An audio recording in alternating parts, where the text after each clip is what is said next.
What is up, everybody, and welcome to another video review. And you can see whole new setup. It's not a new setup, it's just the garage that I've been filming in the house that I'm living with my girlfriend in. That's all you need to know. Cool, we're good. All right, and today we're gonna be taking a look at the Transformers Studio Series SS-71 Dark of the Moon Deluxe Class Dino.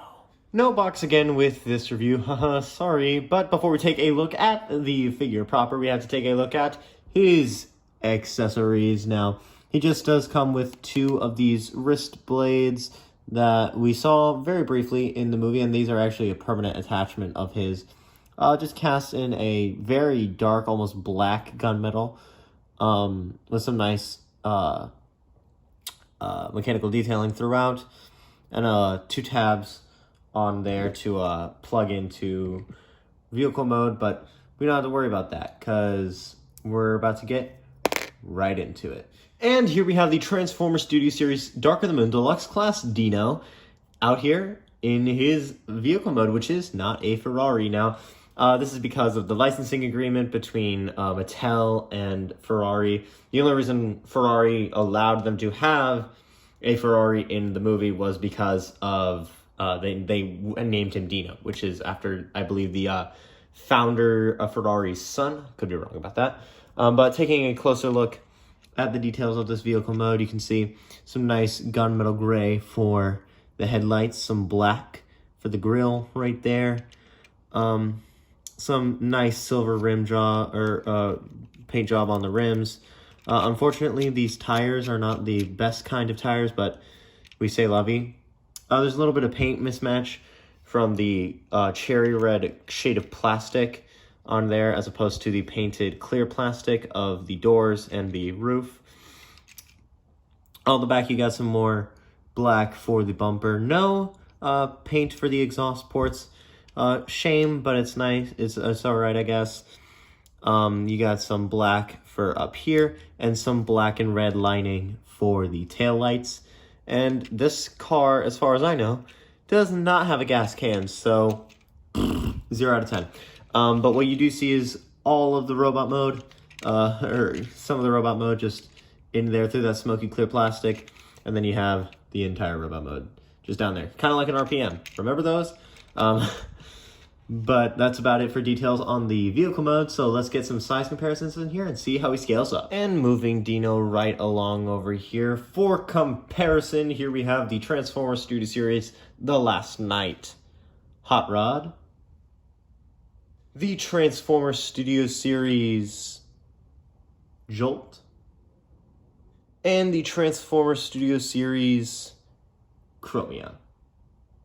And now getting Dino back into the center of the frame, we can now get him looking like this to looking like this. And wow, this guy is incredible. I mean, I'm speechless. This guy's great. But taking a look at those closer details of the figure, you can see that head sculpt is beautifully sculpted and painted. You got some gunmetal all over the face, some blue for the eyes, some gunmetal for the ab section, as well as the chest and tail lights to replicate the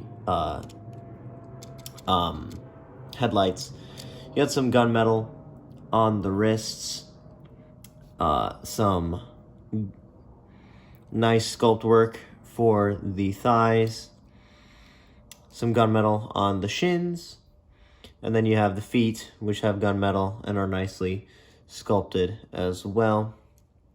Now, for articulation, the head is on a ball joint, but can only really look up that far and down that far. Not a lot of room to wiggle waggle. The arms can go out that far, in that far. You do have a double jointed arm, so you get over 90 degrees of bend at the elbow. Arm can do a full rotation. You do kind of, since the shoulders are on a ball joint, you do kind of have a butterfly joint right there.